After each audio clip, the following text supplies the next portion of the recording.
This is the Conservatives are December 12th, 2016. I've been posting some analysis of the Supreme Court nomination. I want to go over some of it to put it in some perspective. First of all, it's not a scientific study.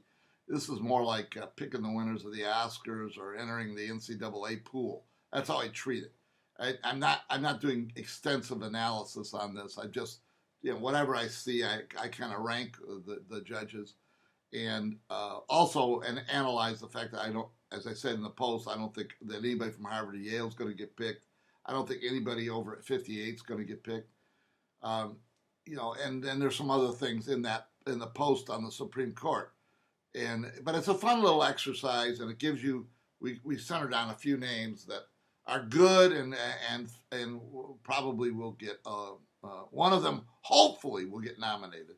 And it'll also tip off a danger sign if a person we're not certain of gets picked.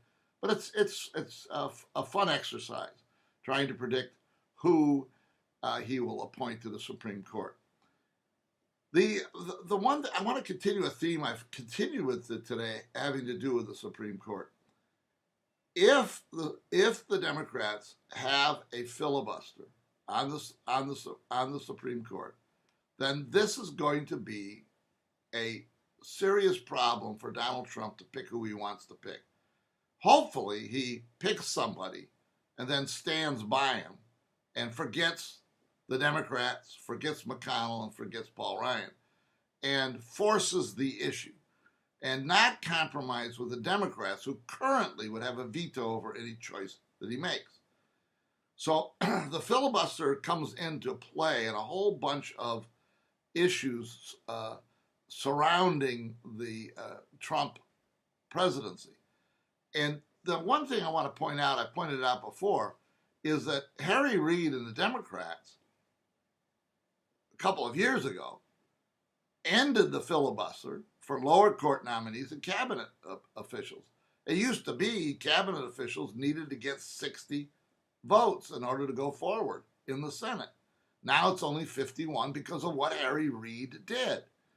So, and it's a real test of the premise that I'm establishing is that the filibuster needs to be eliminated, and it's easy to do on the Supreme Court. Forget everything else. End the filibuster on the Supreme Court so we can get the right selection from the list of 21. And God, by the way, those are 21 people that Donald Trump named as being acceptable, and it's a great list. It has some unknowns in it, but it's a very good list with very good people on it. If he picks one of the very good people, we go to the mat, and that's the first cause to end the filibuster on the Supreme Court. Don't let the Democrats in the door. If you let them in the door, we're going to get a mediocre Supreme Court pick. If you let them in the door. It's a real test of McConnell and Ryan, Trump. This is going to be a big deal. And if the filibuster is there, I'm telling you it's going to be problems for us to getting the Supreme Court we thought we were going to get when we elected Donald Trump. Now, Donald Trump himself has got to come to the table.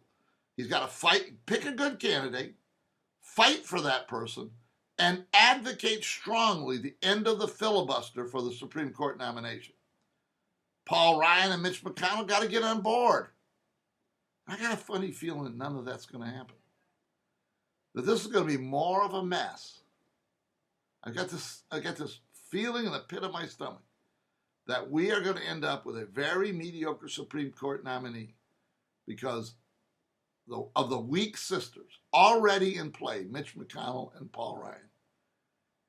They're not going to fight. They don't like fighting, and they're not going to fight over this. Maybe I'm wrong on the Supreme Court. Maybe it's so clear they'll end the filibuster on the Supreme Court. I tend to doubt it, though. I'm very worried. I'm very worried that we might not have a Supreme Court that we thought we were going to have. This is the Conservatives are. See you next time.